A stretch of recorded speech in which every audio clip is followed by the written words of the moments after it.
Hello, beautiful souls. I'm Kat, and welcome to my channel where we talk about recovering from toxic relationships and regaining self-love and self-esteem. Today's topic is going to be discussing what toxic people value. Before I get into today's topic, please subscribe to my channel and download my free ebook below, as well as join our Facebook group. We want to grow this community and help support each other. Now back to the topic. One thing about toxic people is they don't value the same things as healthier minded people. So when I talk about toxic people, most of you know, I mean anyone with a personality disorder, someone who's untreated mentally ill, drug addicts, alcoholics. In interacting with these people, I notice that they don't share the same values. Their entire value system is different. It's not based upon the same morals, principles, or ethics as someone who is non-toxic. For instance, toxic people will value power and control. This is one of the most obvious differences as it comes out in mostly everything that they do.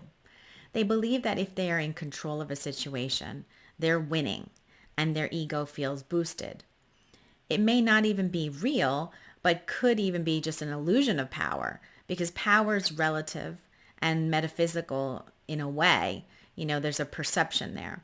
So controlling someone, they use manipulation, scare tactics, and stonewalling. Those are all ways that they try to keep the upper hand in all situations. And if they have the perception that they're winning or have the power over a situation, that's enough for them to feel satisfied, for them to feel good. This seems to come from a basic idea that only one of us can win. It's an either or type of thinking. There's no consideration of the idea that we could all succeed, all be winning, or all share the power. That's not what they want. They're also very self-focused to the exclusion of everyone else. So they value their feelings over yours or over anyone else's feelings. In fact, your feelings don't even matter to them at all. It's like they have blinders on and really only see things from their own perspective. That is part of why you can never seem to get to a resolution when communicating with them. They're not taking your feelings into account because they don't care about your feelings. They value their image and how other people perceive them. So that's also another major priority for them, their image. They may do a lot of posting on social media, helping out neighbors, and presenting a false persona of someone who is happy and helps others, like a person who's a part of the community and a helper. They do this because they feel gratified when others praise and validate them for being a good person. The good person they're not. Self-preservation is also a major priority for them because they feel like they need to preserve themselves at all costs. And in fact, they'll do things that, like throw other people under the bus, blame other people, they'll sacrifice you and anything else without a thought as long as that allows for their self-preservation. That is one of the major priorities for them.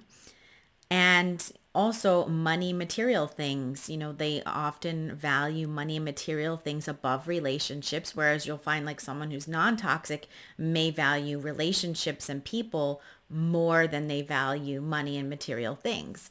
So you'll notice toxic people focus on a lot of material things, looking good, like, getting that reflection and validation from the outside world that they're good, that they're successful, that they've made it. So that, you'll notice a person who, especially with like a classic narcissist, you're going to notice that they're very like showy with their material things and money. Another thing that they love and value is feeling that they achieved something that you didn't, or that they did something better than you. So if they can, if you're competing in a sport or doing something, they want to do it better. They want to one up you in every way. So one of those things would be competing to do better at something, or maybe you have a goal to achieve something and now they go and decide they're going to achieve the same goal. Or maybe you did achieve something. I've had that happen to me where I did achieve I have achieved certain goals, and then I had the narcissist in my life actually then set out to achieve the same exact goals. So it can happen in that way as well. But basically, if you hear the underlying concept or the theme that's running underneath all of these things that I talked about, being self-focused, valuing their image, having the power, having the control, and you'll notice it's all about them. It's all about like a gratification, a satisfaction that they get. And I think it's all based on a very deep void that they have inside that they keep trying to fill. There's so much insecurity in a lot of these people that are narcissistic. They'll never actually recognize that. They'll never be able to admit that because it's subconscious. But that's where this all comes from. They don't feel good enough. That's why this is happening. It's not that they feel good enough and they're trying to, and then that's authentic. If their concept of feeling better than you is born out of an insecure void inside them. So on a deeper level, there's a level of insecurity that's very intense, and this all this behavior comes out of that. It's all born from that void. So although they pretend to act like they're better and, act like you don't matter and your feelings don't matter, it's not about you. It's really about this deep wound inside them that they have not, resolved. And now they're taking out all of this anger and all of these things on other people, and they're manipulating people and they're controlling people and they're treating people with disrespect and they're cheating on people.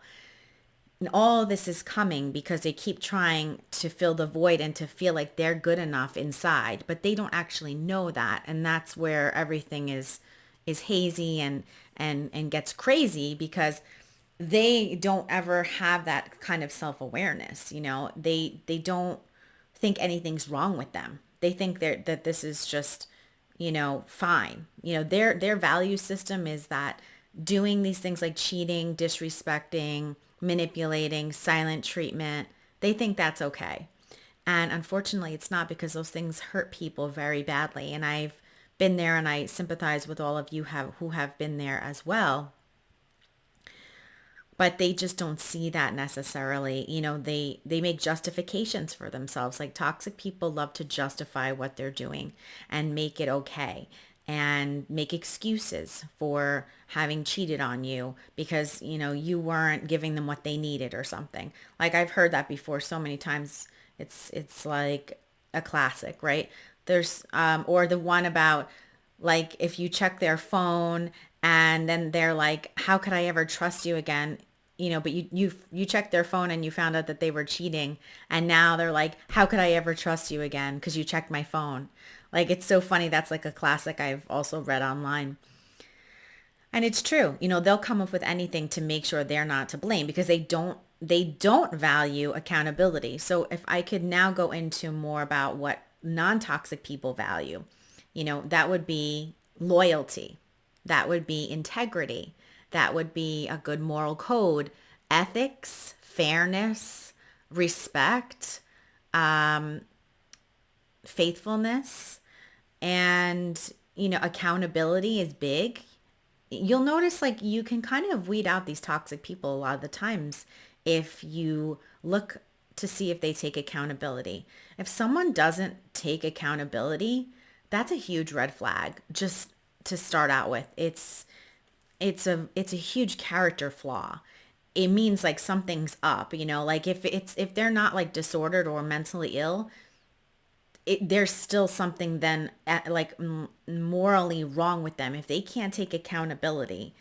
Like, as an adult, you can see this in children a lot, but if someone gets to be a certain age and they're not taking accountability, something is very wrong with them.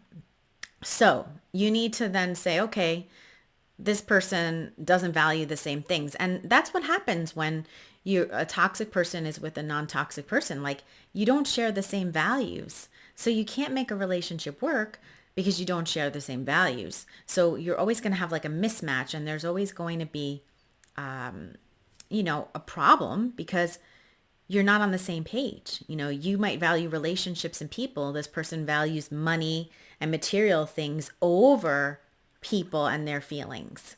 Nothing wrong with, wanting to make money and having nice things. But it's a matter of prioritizing one over the other. And, you'll notice that people that are toxic will value things over people.